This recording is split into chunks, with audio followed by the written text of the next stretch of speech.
Olá, pessoal, tudo bem? Como vocês sabem, na série Conexões Literárias e Ensino, nós estamos conversando sobre a BNCC, a Base Nacional Comum Curricular, e o nosso convidado de hoje é o professor Gabriel Menezes Barros. O professor Gabriel é mestre em Educação pela Universidade Federal de São Paulo, Unifesp, recebendo o prêmio de melhor dissertação do ano de 2021. É membro, desde 2018, do grupo de pesquisa História da Educação, Intelectuais, Instituições, Impressos, da Universidade Federal de São Paulo. Também é membro, desde o mesmo ano, da rede Escola Pública e Universidade, REPO, e a partir de 2019, membro do grupo Escola Pública e Democracia. É professor de língua portuguesa da Rede Estadual de Ensino na Zona Leste de São Paulo, organizador, junto com Heloísa Amorim Pereira Louro e Soraya Regiane Carlos, do livro A Contribuição e o Funcionamento da Escola Normal, Sujeitos e Saberes, editora Apres, 2022. Em 2021, publicou poemas em 2 coletâneas. Gabriel, seja bem-vindo ao Letras na Rede. Para a gente é uma satisfação ter você aqui. Eu começo te perguntando justamente sobre essa conexão entre a BNCC e a sala de aula. No nosso episódio anterior, nós conversamos sobre a BNCC e as suas orientações voltadas especificamente para o ensino de literatura. Mas nós sabemos que esta é uma das dimensões a serem consideradas, né? Essa dimensão oficial, curricular, prescritiva. O que você, como professor, considera no planejamento das suas aulas? E o que você considera da BNCC nesse planejamento? Tá certo. Primeiro, muito obrigado, viu, Daniela e todo o grupo.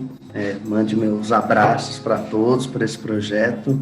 Me sinto muito honrado de estar aqui. E, bom, particularmente eu vou falar muito desse lugar, né, de um professor da Rede Estadual de São Paulo, que também está passando por uma série de alterações aqui, e alterações que, de fato, a gente também sequer está tendo muita ciência de como está sendo, né, porque, enfim, tem muitos decretos saindo, alguns, a maioria deles saem em final de semana, que também desestabiliza o profissional, né, mas de modo bem, talvez não sei se direto ou sucinto, a BNCC chega muito parcamente nas escolas, muito mesmo, assim. A maioria se pegou na ideia das 10 competências que a BNCC tenta trabalhar, né, e aí, então, por conta disso, na realidade, ler o texto em si, para nós, tá muito dificultoso, sabe, das escolas conseguirem um tempo da sua própria organização de parar e ler a BNCC. Porque de quebra, né, então, a gente sai a BNCC, né, em 2019, se eu não me engano, e qualquer coisa me corrijam, né, mas em 2020 o currículo do Estado tem alteração, né, então aqui de São Paulo tem uma alteração. E aí, na realidade, os professores estão tentando compreender o que é esse currículo, como ele dialoga com a BNCC. Então, na realidade, a gente desconhece tanto um quanto o outro, né? E isso tem dificultado muito o nosso trabalho. A gente, na verdade, tem se sentido muito desorientado, né? Então, essa coisa de retornar às aulas presenciais, né? Então, que tempo de qualidade de formação a gente tem tido? Isso tem sido um problema. A gente tem discutido entre nós, entre alguns professores, porque também alguns sequer percebem isso, né? Então, a gente está num ensino muito acostumado, infelizmente, com os materiais prontos, né? Então, chega o material pronto, o professor aplica. E a gente tem percebido essa perca de autonomia, essa perca de própria construção do seu material, né? E os professores ficam muito reféns desse material que está aparecendo pronto, né? Então, não tem uma discussão prévia. E aí, por exemplo, eu acompanhei os debates da BNCC, especialmente sobre a parte de literatura, sei alguns pressupostos por trás dela, conheço de perto, né, a organizadora da parte de literatura, também sei dos desafios que essa parte teve, e de modo muito geral, assim, é uma dificuldade grande que a gente tem, porque, por exemplo, que momento que o professor lê, né? Então, se a gente está falando que o professor não lê o currículo, mas a gente também está tendo uma dificuldade de ler literatura, né? Então, que momento que o professor tem lido literatura para conseguir, de fato, preparar suas aulas, né? Que discussões ele tem feito teóricas sobre literatura? E a grande maioria delas o professor tem tido dificuldade quanto a isso, né? Enfim, diante disso tudo, tem esse desafio imenso para nós e como superá-lo no horizonte de uma rede que está toda estruturada em método apostilado, é muito difícil da gente pensar saídas quanto a isso, né? Eu, particularmente, então, eu sou alguém que gosto de ler muito texto, eu leio, né, quase que todo dia. É óbvio que tem dias que a gente não consegue, por conta da própria rotina mesmo, de trabalho, ou de algum afazer acadêmico, você precisa dar foco para alguma teoria, então você acaba não lendo literatura. Mas, de modo geral, eu sou muito mexido pelos textos que eu leio. Esses textos sempre, uma hora ou outra, vão aparecendo nas aulas. Então, eu tenho por premissa, e talvez seja muito radical, e eu também já sofri alguns problemas por conta disso, de abrir mão do material pronto, né? Então, vem a apostila do Estado, eu opto em não utilizá-lo, né? E aí eu construo minha própria apostila para usar com os meus alunos, né? Então, a partir disso, e aí todo o material que eu construo são de textos literários. Aí eu parto disso, e aí eu vou construindo uma discussão com eles, né? Então, tenho feito dessa forma, né? Então, é mais ou menos isso que eu tenho construído meu material e discutido dessa forma, né? Não sei se responde, não sei, para conversar aqui no final. Sim. É aquele encontro que a gente tem que ter, né? Entre o que vem da rede em si, né? Da prescrição, e aquilo que a gente acredita e considera como premissa. E uma coisa você dialoga com o documento, né? Que é a partir da leitura de texto literário, ter o texto literário como foco principal. E falando disso, trabalhando com o ensino médio, como que você, nas suas aulas, promove e estimula o encontro entre os jovens e a literatura ou as literaturas? Então, na realidade, acho que cada turma pede um movimento diferente, né? E cada ano também pede, porque direto ou indiretamente a gente também vai se tornando um outro professor, vai tendo acesso a outros textos. Eu gosto muito de entrar no literário com eles a partir de outras artes, né? Que também leva tanto para a literatura, e também a gente pode discutir se são literárias ou não, como a música, por exemplo, né? Filmes também, que são extremamente sensíveis e que tem todo um trabalho com a linguagem, né? Então, eu sempre parto dessas duas premissas, ou talvez com um filme, ou talvez com uma música, e aí a partir disso eu levo um outro texto e falo, gente, olha as aproximações, olha as divergências, olha como essas questões vão conversando ou não. E aí, também gosto muito de trabalhar com a ideia de que eles escrevam. Então, isso para mim é vital, assim. Então, mais do que ser só consumidores literários, eu gosto da ideia de que eles sejam produtores também da sua literatura, né? A gente pode, óbvio, pensar que se é uma literatura de qualidade ou não, de onde que vem ou não. Mas isso também, para mim, nunca foi muito uma preocupação, né? De o que é, né? Porque, enfim, durante muito tempo, várias coisas que para hoje nós somos algo clássico, quando surgiu, as pessoas, né, nem entendiam o que era aquilo. Então, eu não tento muito classificar, e eu não gosto muito também de trabalhar com essa coisa de classificar, né? Então eu deixo muito aberto para eles. E eu brinco que, enfim, a questão da nota ainda é uma questão que nós não superamos nas escolas, e aí eu deixo combinado com eles de, olha, gente, quem escreve, se me entregar qualquer texto, é considerado um ponto na média. Então esse fato por si só já faz com que eles queiram escrever. Tem essa barganha. Tem essa barganha, porque... E aí alguns começam a perder a timidez de mostrar seus textos, né? E também tem isso, tem muito aluno que produz, e aí eles deixam escondido, ou só o grupinho dele que sabe. E aí a gente vai trabalhando também muito essa ideia de publicizar os textos, né? Como que a gente torna público um texto? Como é que a gente vai difundir nessas ideias, né? E aí a gente tem encontrado, pelo menos eu tenho encontrado muita receptividade dos alunos, assim, sabe? Eles estão... É óbvio que, assim, tem alguns episódios, né? De, vamos ler Machado? Vamos ler Machado. E aí eles ficam, nossa, professor, mas que texto confuso, né? Que chato, que moroso, né? E a gente vai nos trabalhos de discutindo, de, não, gente, vamos lendo, então, parágrafo por parágrafo, pode demorar algumas aulas, né? E acho que tentar também superar um pouco essa coisa de, quantas aulas para isso, né? Então, tem texto que trabalho com os alunos que, assim, nós lemos, fizemos uma atividade na aula X, mas daqui a um mês ele vai voltar. Então, né, no meio da discussão, o texto reaparece, os alunos retomam.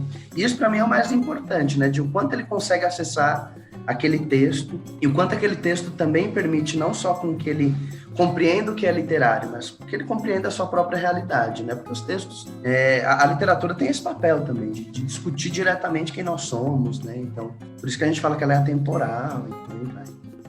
Eu estava pensando, quanto a isso, em relação ao repertório, né, BNCC fala bastante sobre o professor, essa função de formação de leitores, de ampliação de repertório. Eu queria saber de você, como um professor leitor que você é, se o seu repertório também é ampliado nesse contato com os estudantes, ou seja, que tipo de leituras esses estudantes fazem e trazem para a sala de aula? Então, na verdade, eu brinco até hoje que eu comecei a escutar rap por causa da escola. Olha só. Era alguém que, assim, é óbvio que, né, eu sou morador da Zona Leste, então rap é muito forte aqui, mas não era algo que eu consumia, era algo que, enfim, eu, né, você acaba ouvindo na rua, um carro passando, tudo, mas não é algo que eu me detinha para ouvir, entender a letra, qual que é o debate produzido ali. E aí eu comecei, a partir da escola, a ouvir com mais atenção.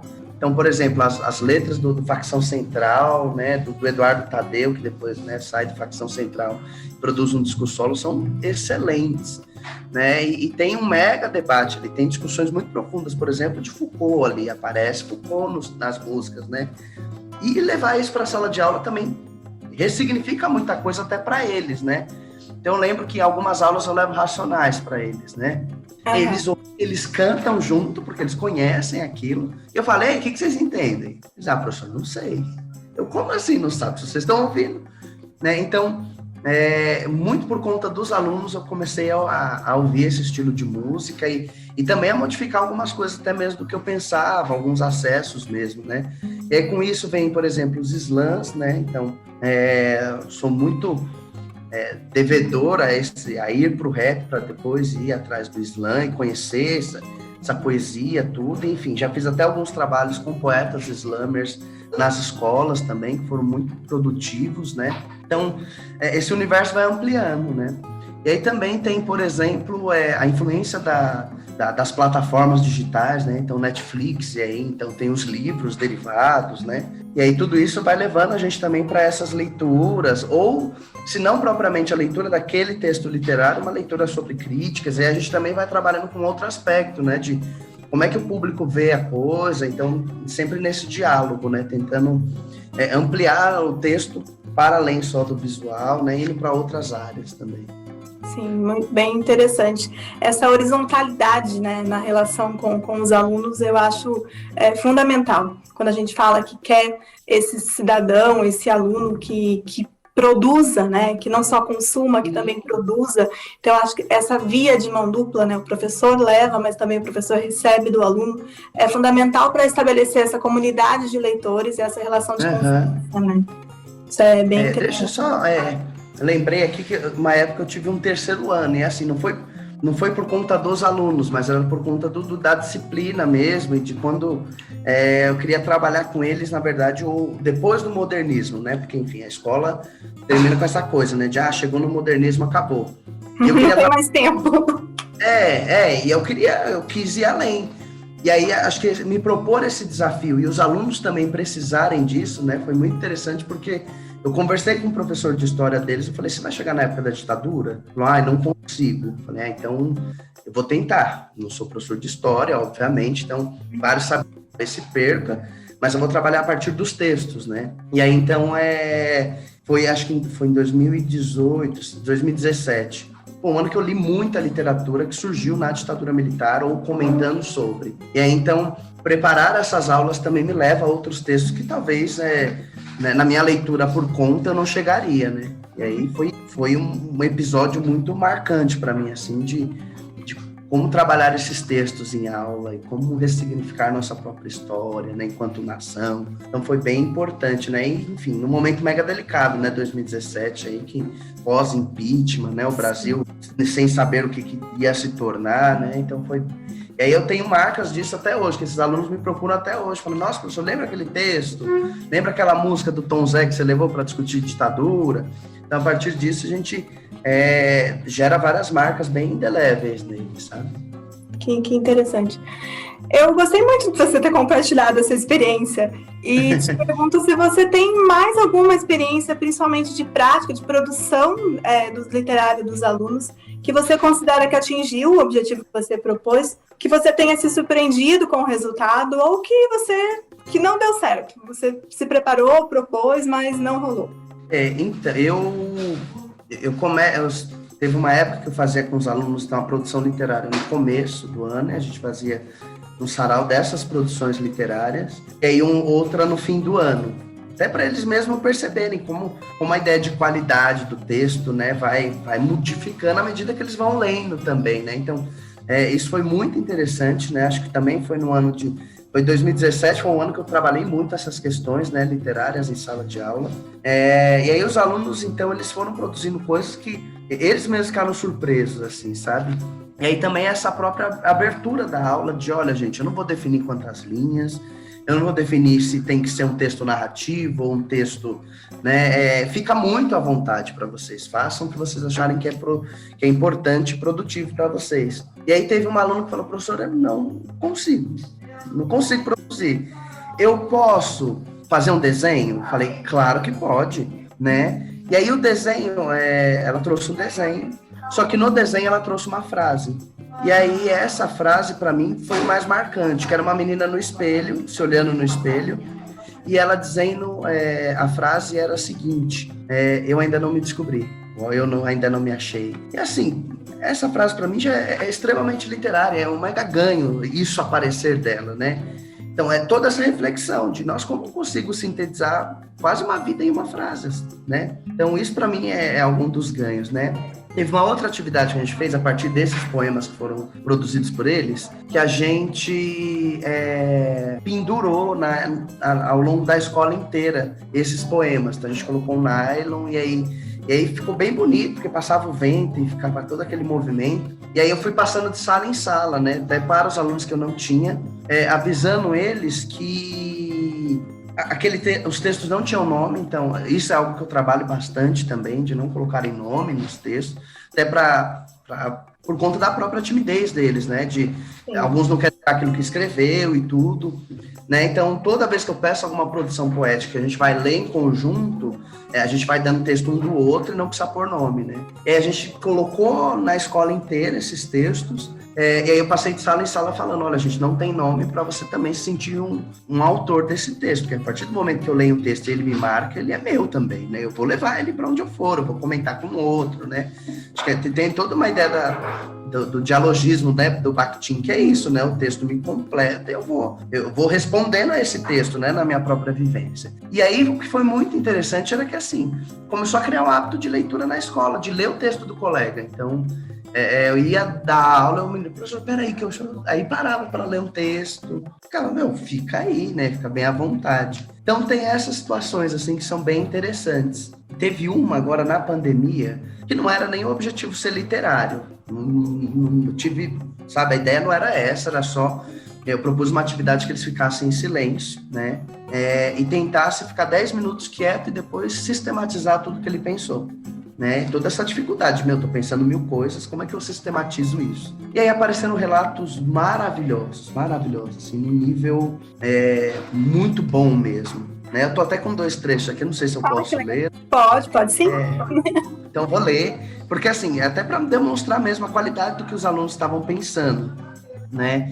Então, são trechos, não é o trabalho inteiro, até, enfim, solicitei às alunas, elas autorizaram e veiculando isso, falei, não, preciso tornar isso público, as pessoas precisam conhecer isso, né? Enfim, vou ler aqui, então, e aí todo esse debate, né, sobre pandemia, como eles estão digerindo tudo isso, né? E como que o poético vai aparecendo nesse processo, né, deles. São de 2 alunas, então vou ler o primeiro trecho aqui. Nunca pensei que estaria vivendo algo comparado ao agora. Nunca pensei que um dia eu precisaria cuidar da minha mãe, com apenas 16 anos, e que não poderia nem lhe dar um abraço, coisa que, se for possível, faço a cada 10 minutos. Nunca pensei que precisaria cuidar da minha irmã e ter que lidar com a minha sobrinha, ter o trabalho de explicar e tentar suprir a saudade de uma criança de 6 anos sente e não entende que não pode abraçar a própria mãe, por conta de uma doença tão cruel. Nunca pensei que, assim tão nova, teria que aguardar ansiosamente por uma ligação de um hospital esperando por melhoras da minha avó.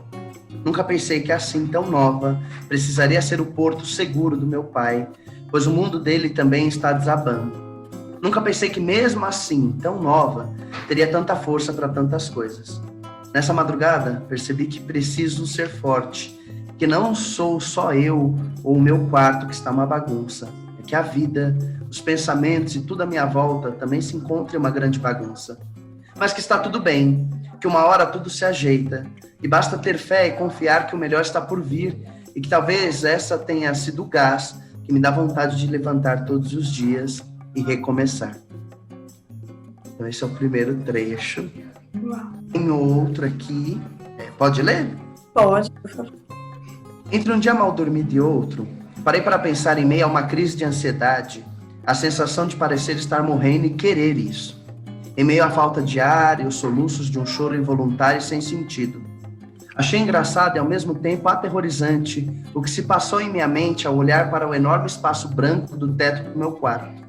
Me recordei em um curto espaço de tempo o dia em que eu literalmente quase vim ao óbito em meu lugar de conforto, no meio da vastidão do mar. Ao fechar os olhos me sinto lá, revivendo nitidamente tudo bem claro ao acontecido. Consigo sentir a água gelada indo e voltando, tocando minha pele, vendo os pássaros voando, as pessoas cada vez mais se distanciando de mim. Momento em que o mar se revolta, ou talvez só quisesse que eu fizesse parte dele, por meio de uma onda que sou incapaz de descrever, ou tentar entender o repentino medo e grandeza. Aquele momento que sua insegurança se desfaz de seu corpo, e que você simplesmente esquece, ou pensa que não é mais necessário o fôlego de vida. Uau, muito bonito. E assim, e eu sempre agradeço os alunos, porque eles são muito francos, sabe? Então, essa coisa de não ter o nome, né? Ou de, enfim, escreva o que você pensar, porque também é isso, né? A literatura tem todo um quê de entrega, né? E os alunos se predispõem muito a essa entrega, a essa participação. Então, eu me sinto muito honrado, assim, de verdade. Toda vez que eu trabalho essas questões, até essas que são inesperadas, eu queria só que eles sistematizassem, né? Enfim, os alunos vão acionando várias metáforas ao longo dos textos, né? Toda uma poeticidade vai aparecendo na narrativa deles. E aí eu sou muito grato, porque é uma relação também de cumplicidade, né? Você menciona a ideia de horizontalidade, né? Sim. E acho que se põe, né, o horizontal, porque a gente também, eu vou me entregando e eles também, né? Tem um amigo que ele é professor da Federal do ABC e ele fala da pedagogia do risco, né? Enfim, é isso. Eu proponho as coisas, eu nunca sei o que vai vir, né? E também é isso, às vezes tem um espaço na aula que eu escrevo também, então, gente, deixa eu ler um poema aqui, só para fechar a aula. Ah, beleza, professor, então a aula tá aqui, eu vou ler o texto, né? Que às vezes não dialoga uma coisa com a outra, às vezes dialoga muito, e a gente vai criando esses outros espaços também, esses momentos, né? Então tem aulas que eu só chego, gente, hoje eu vou ler um conto, pá, eu leio o conto, acabou a aula. Professor, explica. Não, gente, não, hoje não tem que explicar nada, sentir, o que você sentiu, o que você entende a partir disso, talvez a gente retome um dia, talvez não, né? Ou talvez volte num texto seu futuramente, enfim, então a gente vai trabalhando nesse lugar do risco mesmo, de eu não sei o que vai aparecer, então às vezes o aluno, né, essa coisa de, me entrega que você ganha um ponto na média, né, um texto seu, ele aparece e fala, professor, eu quero ler meu texto, opa, então vamos lá, né, então me preparei para falar hoje o tempo todo, vem cá, então, começa você, a gente retoma esse texto durante a aula, então vai tendo nuances, né, cada aula, por conta do que eles vão oferecendo também, e desse lugar impreciso mesmo, né, porque, enfim, os livros são isso também, né, a gente vai lendo e quando percebe, nossa, mas o que aconteceu com esse personagem que eu tava adorando e agora odeio, ou esse aqui que, nossa, eu achava que ia morrer e tá aqui fazendo um monte de coisas. Então, é esse lugar do imprevisto, né? E eu tento trazer muito isso para aula, apesar de todo o risco, né? Então, tem momentos que os próprios alunos falam, professor, não dá não, né? Pesada, você vem com uns textos desse, né? Então, eles também vão dando um feedback muito interessante, né? De como o texto toca neles e como às vezes toca tanto que até vai mudando a forma deles serem, de se portarem, ou quando o texto é muito confuso, eles falam, professor, não entendi nada, mas eu quero ler de novo. Então é isso, né? Esse lugar de vamos retomar então, as coisas, vamos tentar explicar, ou não explicar também, acho que, né? Tem vários textos, né? Eu sempre uso de exemplo Macunaíma, que eu já vi, né? Li o livro, fui atrás de explicações, vi peça teatral, musical, e até hoje para mim é uma mega incógnita tudo aquilo, né? E assim, cada vez que eu assisto eu entendo uma coisa, eu pego uma outra referência, eu vou associando com outros saberes, e também num lugar muito impreciso, eu não sei até hoje se eu entendi, talvez eu entendi tudo, né?